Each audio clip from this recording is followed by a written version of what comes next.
In this week's update, we're entering a strong seasonal few weeks for the US tech stocks and markets in general, but this time it might be more tricky. And precious metals continue to point to the downside. My name's Garry Davis, and as always, this is general advice. And please remember to like and subscribe to the video. Let's start with a normal market perspective. There's so many things I could talk about this week, but it all ultimately comes back to the same thing, and that's that we need to watch the charts. If you're following the news or you're following fundamental data, you're going to be either way off track or you're going to be far too late. Everything that we need to know is pretty much captured in the charts. That's where the early warning signals are, and so that's what we've got to spend most of our time doing. Now, the current massive US stimulus that's obviously already in place, and then there are other massive spending bills in front of Congress at the moment, I think virtually ensures that inflation is going to become an issue at some point in the future.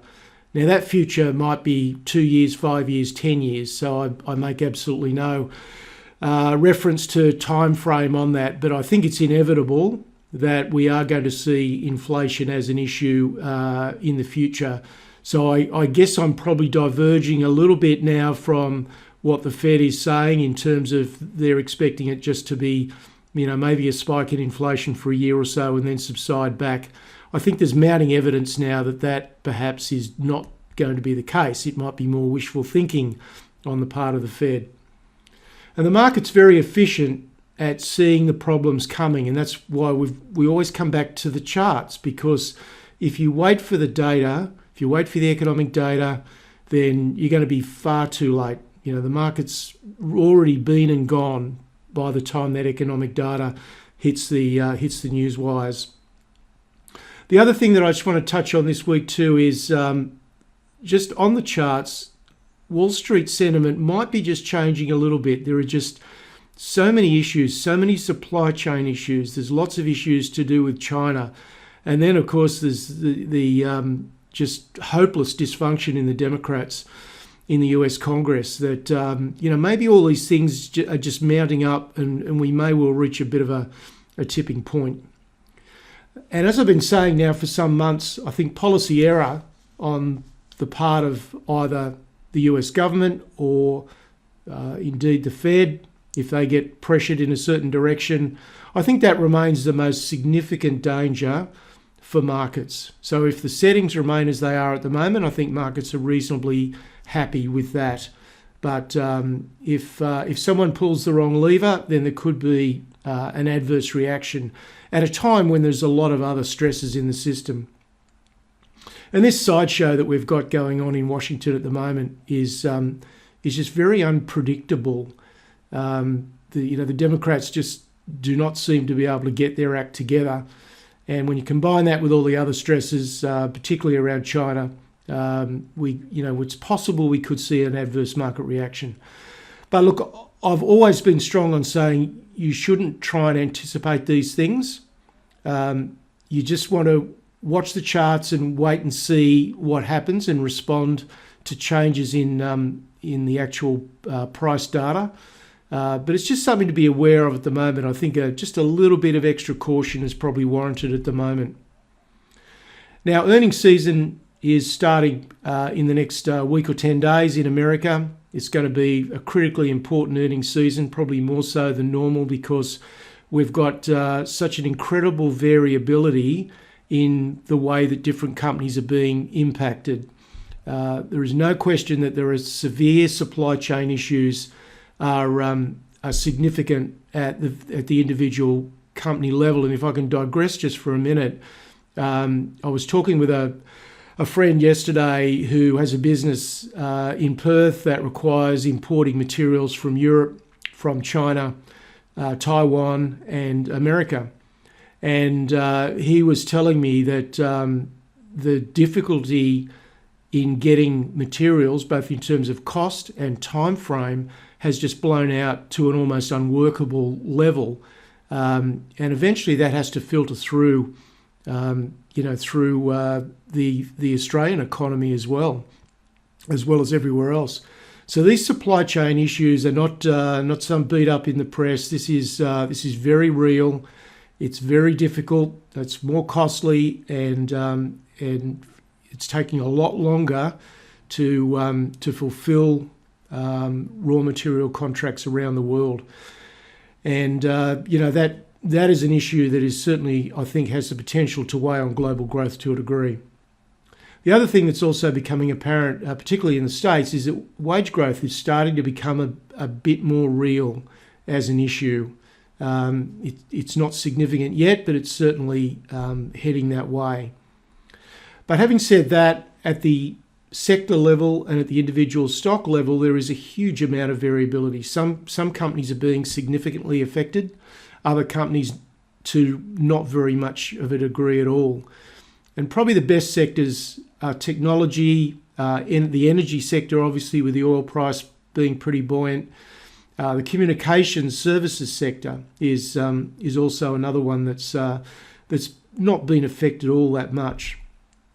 But the bottom line is this: stock selection is just absolutely critical, because the impact on different companies is very, very different. This is not an across-the-board situation. And I expect in this earnings season that the price responses we see to earnings results are likely to be larger than normal in both directions.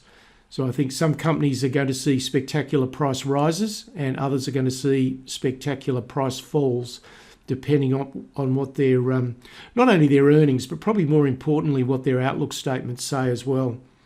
So this is an earnings season that we need to pay attention to very closely. And it's certainly going to be one of the trickier reporting seasons to navigate through. All right, US stocks, the S&P ended up falling 2.2% for the week and 4.6% for September. So it was one of the weaker months of the year. It was only the second negative month that we've seen in 2021. Now, whether that is it and the price trend resumes, as we'll see on the chart in a minute, remains to be seen. But it would certainly help if Congress could get their act together and actually pass some legislation. Would help the market enormously. Now in China, we've definitely got an economic slowdown. I think the data points to that, and there's also a crackdown going on energy consumption for varying reasons, part of which is climate related, leading into the Winter Olympics. But look, this could have a significant global impact. So again, it's just another issue that are all mounting up. The US dollar was up again, so it is showing some strength, 94, just over 94. A clean breakout of the US dollar is just a little bit higher, so it's only got to get up into the high 94s and we'll be in a clean breakout. And that will confirm a number of trends that we're currently seeing, particularly in the precious metals area.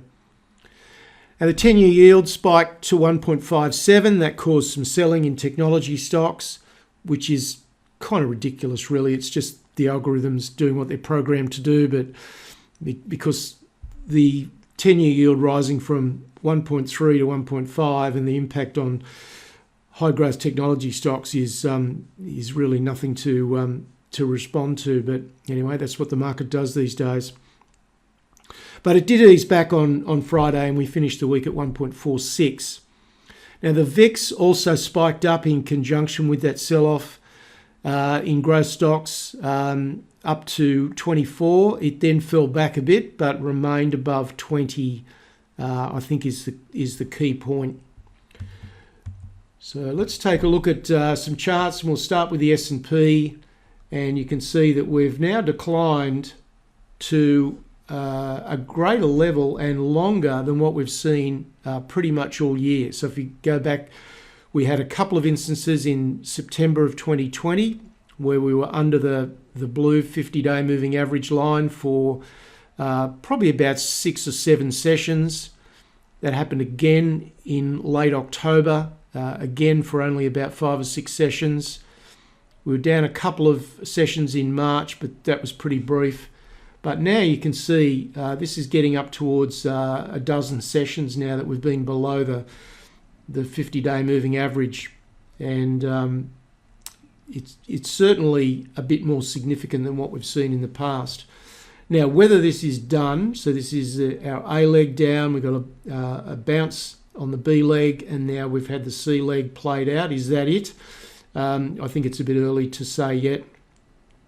But certainly there are a few indications of subtle changes, but nothing dramatic at this stage that really requires a significant change in direction. So that's the S&P, which of course is covering both aggressive and defensive sectors. But when we look a little bit more, like we look at the NASDAQ, which tends to be more heavily weighted towards the more aggressive sectors, then the NASDAQ looking pretty similar to the S&P, and of course the Russell 2000 for small caps is still really doing nothing. So we're still in the same position that we're in early February. So small caps have not fallen, but they've not gone up either, as the rest of the market has. Now, if we look at some of the key spreads, we'll start with, I'll come back and look at the gold ones shortly. So this is consumer discretionary versus consumer staples. Still a fair bit of strength there, and we had a minor breakout in consumer discretionary. Hasn't completely fulfilled that objective yet, but we're right up at the top. So we're still seeing a pretty buoyant market that's still favouring the aggressive sectors. Again, I'll come back to that. This is the Russell 1000 growth versus value. So you can see we did have a move into the value stocks, or the more defensive part of the market, but that did steady and turn around on Friday. And finally, this is the small caps. So the same ratio, growth versus value, but at the small cap level, and not a lot of difference happening there either.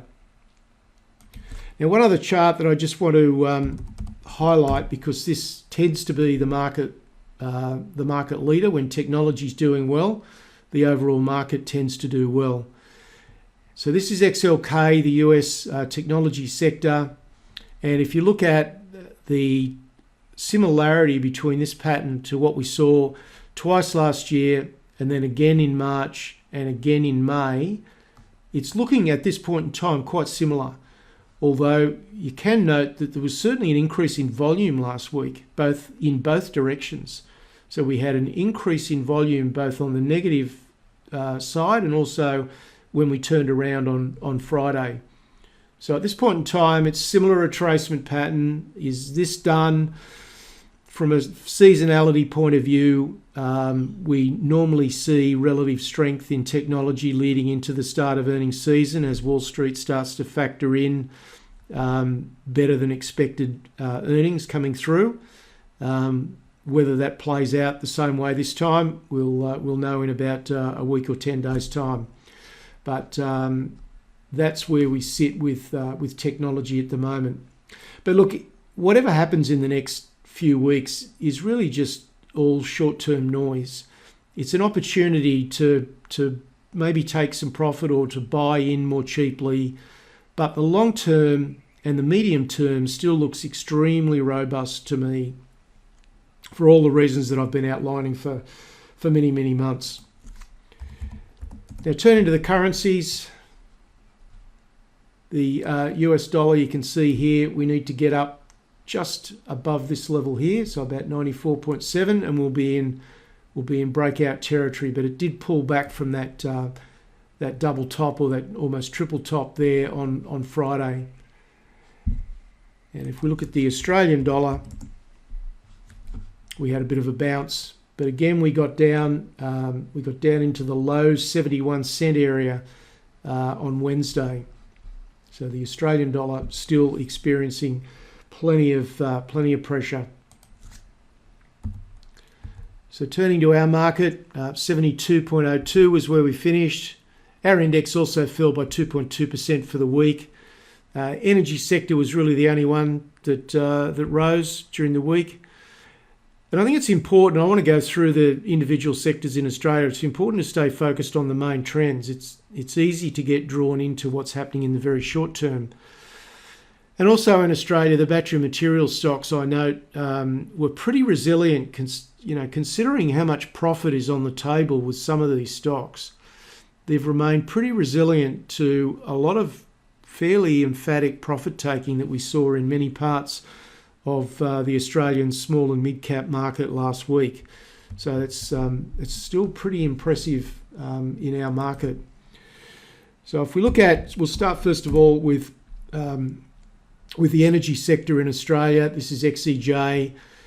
And I think the point I want to make here is not to mix up the short-term moves with the main trends. So if you look at energy, the red 200-day moving average line is really pretty flat, and the price has just been above and below it for some time, and we're at the same level that we were in November of 2020. So the energy sector has done almost nothing for about 10 or 11 months. Yes, we've had a strong bounce with the oil price going up in the last 7 or 8 days, but we're still in a big trading range. So, don't get too excited about what's happening in the energy sector. Finance, you can see the main trend there. The 200-day moving average is still clearly moving up.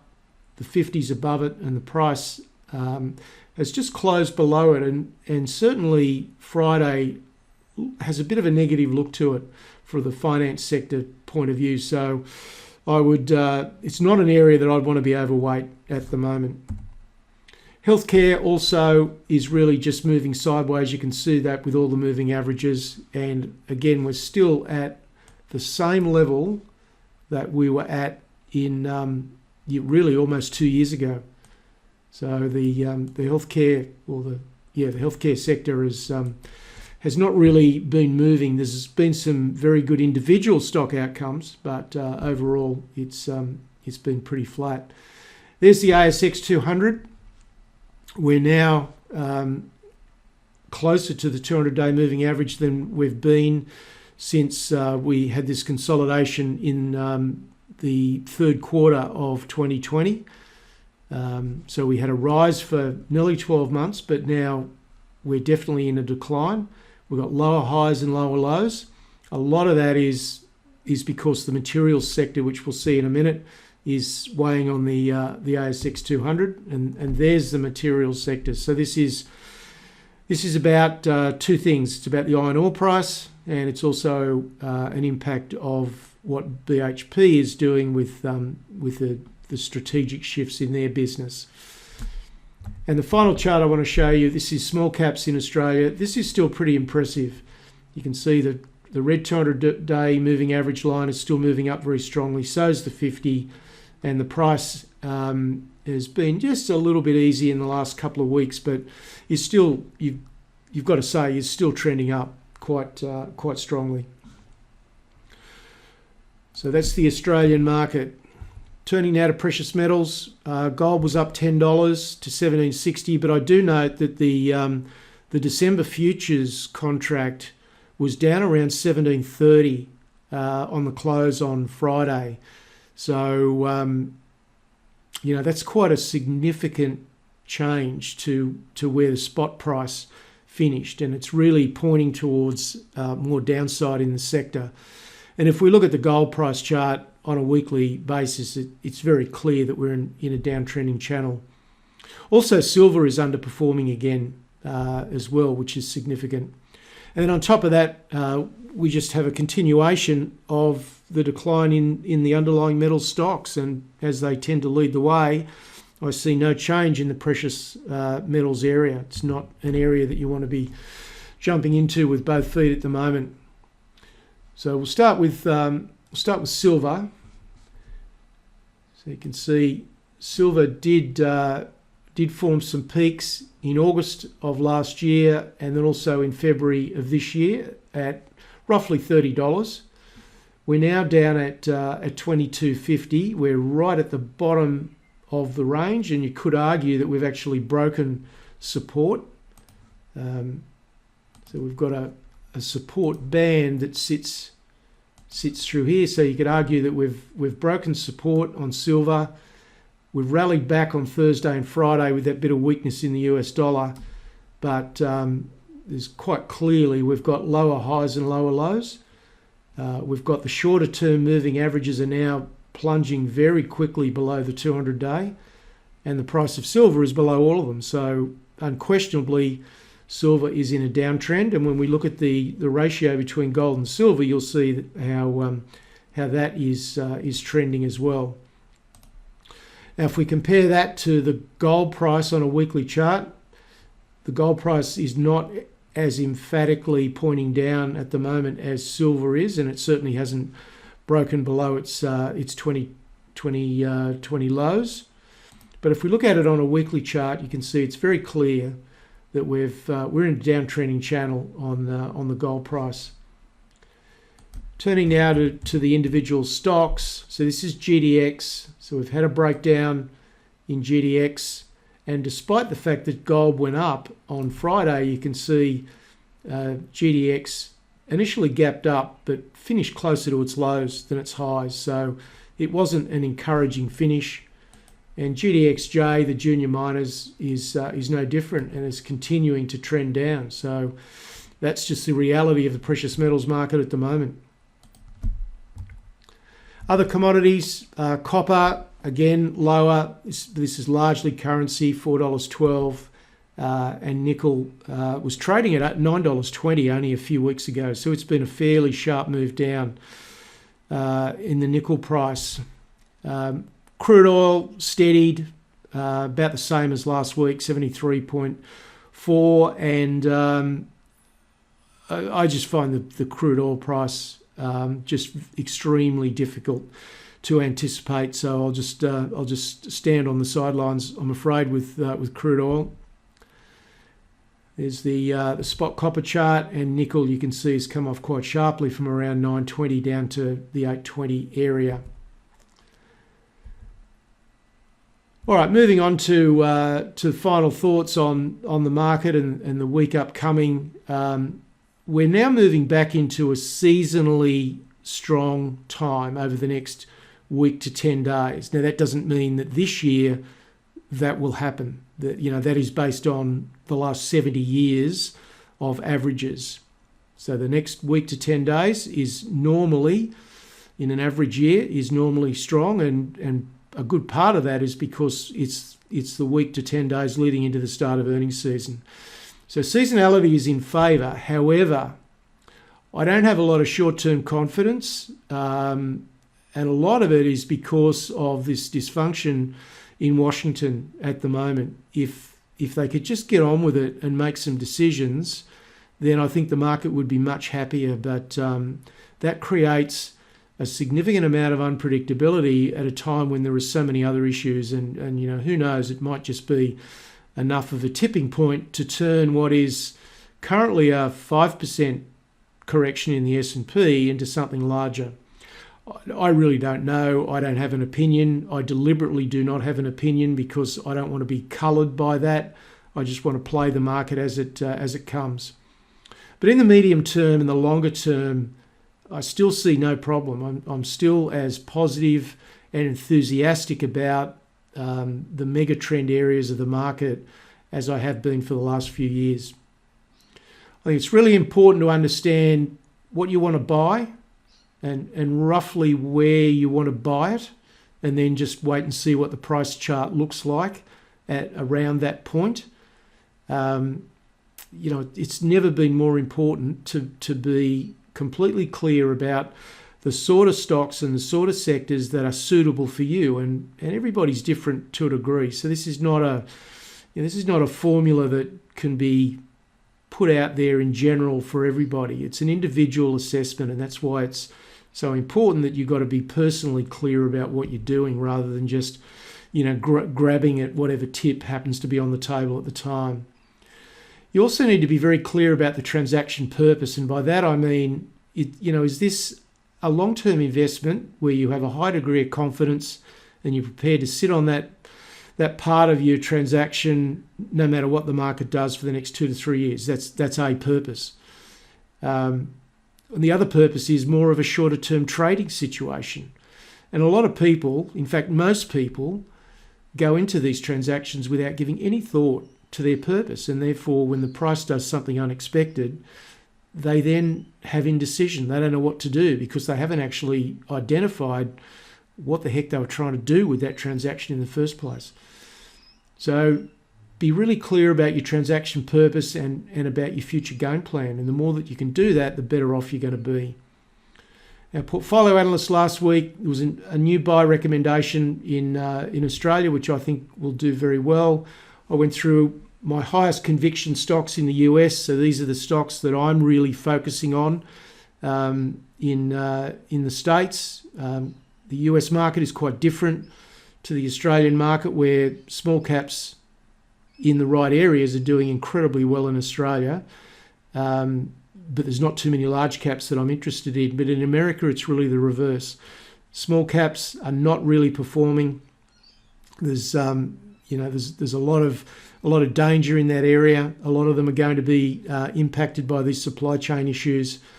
Whereas some of the larger stocks in technology and some of the other mega trend areas, I think, offer a much better reward for risk.